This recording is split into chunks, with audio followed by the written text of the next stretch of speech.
दोस्तों, एक नदी के किनारे बालू का ढेर लगा हुआ था और आपने अक्सर देखा होगा कि जब किसी नदी में पानी यानी कम रह जाता है तो किनारों पे बालू का ढेर लग जाता है। लेकिन कुछ लोगों ने नोटिस किया कि जो बालू का ढेर लगा हुआ है इसके पास में बहुत सारे कुत्ते बैठे हुए हैं और कुत्ते भौंक रहे हैं और उस बालू के ढेर में से कुछ खींचने की कोशिश कर रहे हैं। तो कुछ लोगों ने विचार बनाया कि चलो पास में चलते हैं, देखते हैं कि इसमें क्या है। तो लोग इसी विचार से जब उस बालू के ढेर के पास में जाते हैं तो लोगों की आंखें फटी की फटी रह जाती हैं, क्योंकि उस बालू के ढेर में मानव कंकाल था। अब सबसे बड़ा सवाल कि ये कौन है और इसको यहाँ बालू के ढेर में किसने दाबा है। भाई, लोगों ने पुलिस को सूचना दी, पुलिस भी मौके पे पहुंचती है और जब पुलिस उस कंकाल तंत्र की तफ्तीश में लगती है, खोजबीन में लगती है, इसके बाद में जो मास्टरमाइंड सामने निकल के आता है कि इसको मारा किसने, जो भी शख्स था इसको मारा किसने है, क्यों मारा, इसकी वजह क्या थी। जब इसकी वजह आप लोग भी जानेंगे तो हैरान रह जाएंगे, सोच में पड़ जाएंगे कि इंसान यार आज के टाइम पे कितना गिरता हुआ चला जा रहा है। तो चलिए दोस्तों, इस पूरी घटना के बारे में हम आपको बताते हैं कि आखिर में वो कंकाल तंत्र किसका था और किसने मारा था। आप सभी का बहुत बहुत स्वागत है मेरे YouTube चैनल में एक और नए वीडियो में। दरअसल दोस्तों, ये जो घटना है ये बिहार की है। बिहार का एक जिला पड़ता है गोपालगंज और इस गोपालगंज जिला के अंतर्गत एक थाना पड़ता है यदुपुर। दोस्तों, यदुपुर थाना के पास से होके एक नदी गुजरती है, गंडक नदी। तो 6 जून को कुछ लोगों ने शाम को पुलिस के पास में फोन किया। लोगों ने पुलिस को बताया कि साहब, यहाँ गंडक नदी के किनारे, ये यदुपुर थाना के अंतर्गत नदी जो निकलती है, बताया कि यहाँ पे नदी के किनारे एक बालू का ढेर लगा हुआ था और हम लोगों ने जाके देखा उस बालू के ढेर के पास में तो कंकाल तंत्र किसी का है और कुत्ते बराबर नोचने का प्रयास कर रहे हैं, खींचने का प्रयास कर रहे हैं, क्योंकि उस कंकाल तंत्र में कुछ हिस्सा जो शरीर के थे वो सेफ थे, बाकी जो हिस्सा था वो जला हुआ था। ऐसा लग रहा है साहब जैसे किसी ने यहाँ पे मतलब डेड बॉडी को लाके तेजाब डाल दिया हो इसकी पहचान छुपाने के लिए।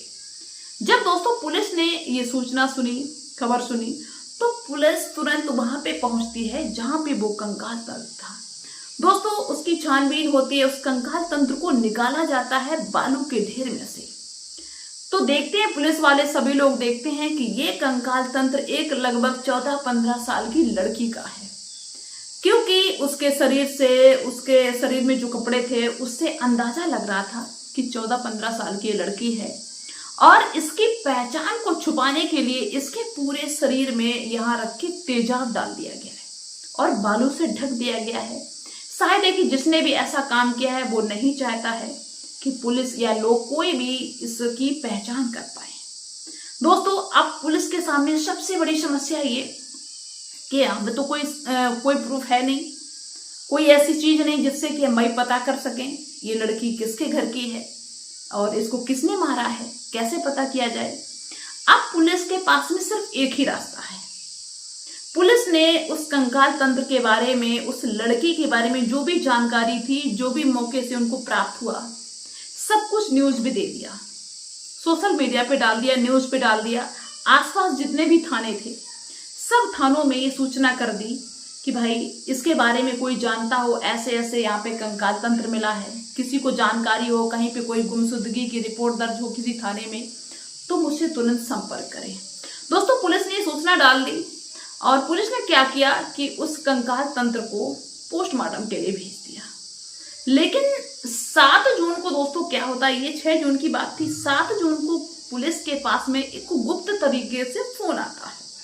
दोस्तों, जिसने भी फोन किया उसने ये बताया कि साहब मेरा नाम मत बताना, लेकिन हम आपको बता रहे हैं कि यदुपुर थाने के अंतर्गत एक गांव पड़ता है सेहरवा और उसी सेहरवा की रहने वाली ये लड़की, इसका नाम आंचल था और इसकी उम्र 15 साल थी और इसके माता पिता ने इसको मार के इसके बाद में इसके ऊपर तेजाब डाल के इसको पूरी तरीके से इसकी पहचान खत्म करने की कोशिश की है। इसको इसके माता पिता ने मारा है और इसके पिता का नाम बाबूलाल है। दोस्तों, जब इतनी क्लियर सूचना मिलती है तो पुलिस ने कहा कि ठीक है भाई, तुम्हारा नाम हम नहीं बताएंगे। अब पुलिस जा धमकती है सिहरवा गांव में, जो यदुपुर थाने के अंतर्गत पड़ता है। और बाबूलाल के घर पे पुलिस पहुंच जाती है। दोस्तों, बाबूलाल और बाबूलाल के घर में जितने भी लोग थे सभी लोग घर पे मौजूद होते हैं। पुलिस उनसे बात करने की कोशिश करती है, पुलिस पूछताछ करने की कोशिश करती है कि तुम्हारे कितने बच्चे हैं, बेटी कौन है, बेटी का नाम क्या है, बेटे का नाम क्या है। तो वो नॉर्मल तरीके से बताने की कोशिश करते हैं कि हाँ मेरे इतने बेटा इतनी बेटी ऐसे करके। लेकिन पुलिस ने अपने तरीके से उनको इस कदर धीरे धीरे जाल में फंसाना शुरू किया कि बाबूलाल और बाबूलाल की पत्नी जो थी उसका पसीने छूट जाते हैं। इतना डर लगता है कि वो खुद पे खुद कांपने लगते हैं। दोस्तों, कहा नहीं जाता है कि चोर की दाढ़ी में तिनका, जिसने कुछ किया होगा तो उसका चेहरा ही बता देता। पुलिस तो समझ गई कि भाई इन्होंने कुछ किया है, लेकिन फिर भी पुलिस ने सोचा कि देखिए कहाँ तक चलते हैं, कहाँ तक छुपाते हैं जो इन्होंने किया है। अंत में दोस्तों बाबूलाल और बाबूलाल की पत्नी टूट जाते हैं और पुलिस के पैरों में गिर जाते हैं और कहते हैं कि साहब मुझे माफ कर दो, मैं बहुत ज़्यादा परेशान था अपनी बेटी से। मेरी बेटी की उम्र 15 साल थी, उसका नाम आंचल था। लेकिन साहब मेरी बेटी जो थी वो गलत रास्ते पे चल पड़ी थी। मेरे ही गांव का एक लड़का था, उसके साथ में मेरी बेटी का अवैध संबंध था। मैं चाहता था कि मैं इज्जतदार तरीके से अपनी बेटी की शादी करूं, बेटी को पढ़ाऊं लिखाऊं, लेकिन मेरी बेटी कोई बिल्कुल भी मंजूर नहीं था। हम अपनी बेटी की दिन रात रखवाली करते थे, दिन रात ताकते थे कि कहीं मेरी बेटी गलत कदम ना उठा ले, कुछ ऐसा वैसा ना कर ले। और इससे मेरी बेटी जो थी वो इतना तंग आ चुकी थी कि हम उसकी रखवाली करते हैं कि वो हम लोगों पे ही हावी होने लगी थी। यहाँ तक कि साहब अब कुछ दिन से वो घर से भागने की फिराक में थी, वो निकलने वाली थी। और मुझे डर लग रहा था कि अगर वो घर से निकल गई, 15 साल की लड़की अगर घर से निकल गई तो हमारे समाज में थू थू हो जाएगी, बदनामी हो जाएगी। मैं इसको समझा के तो थक चुका हूँ, अब मैं करूँ तो करूँ क्या। साहब मैंने अपनी इज्जत को बचाने के लिए अपनी बेटी को मार दिया।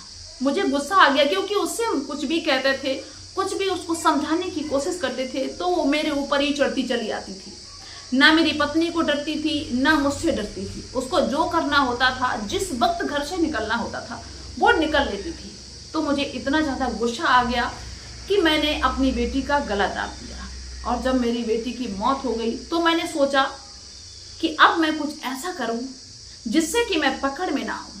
तो मैंने अपनी पत्नी के साथ में मिलके, मेरा एक और शादी था, विचार बनाया कि इसका क्या किया जाए, इसकी बॉडी को क्या किया जाए। तो मेरा जो संगी था, जो दोस्त था, उसने बताया कि इसको बालू में दफना देते हैं, गाड़ देते हैं नीचे गड्ढा करके, और इसकी पहचान ना हो सके इसके लिए इसके ऊपर तेजाब डाल देते हैं। रातों रात हम मार्केट से तेजाब लेके आए और मैंने नदी के किनारे गड्ढा किया और उसी गड्ढा में इसके सर को रख दिया और पूरे शरीर को मैंने तेजाब से नहला दिया। मैंने सोचा कि 24 घंटे के भीतर ये पूरी तरीके से जल जाएगी, खत्म हो जाएगी, इसकी पहचान ही नहीं हो पाएगी कि ये कौन है, कहाँ की है, तो मुझे कोई पकड़ेगा ही नहीं।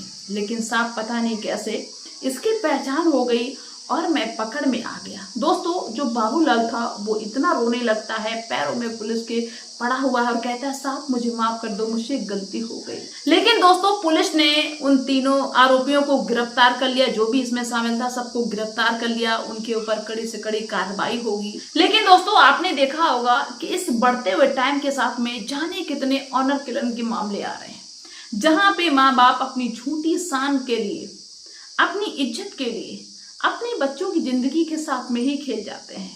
तो आप लोग क्या कहना चाहेंगे इस तरीके की घटनाओं के बारे में, जहां माता पिता अपनी शान के लिए, अपनी इज्जत के लिए अपने बच्चों को मार देते हैं। फिलहाल आप लोग क्या कहना चाहेंगे मुझे कमेंट्स में जरूर लिखना। मिलते हैं नेक्स्ट वीडियो में, नहीं दे तब तक के लिए बाय।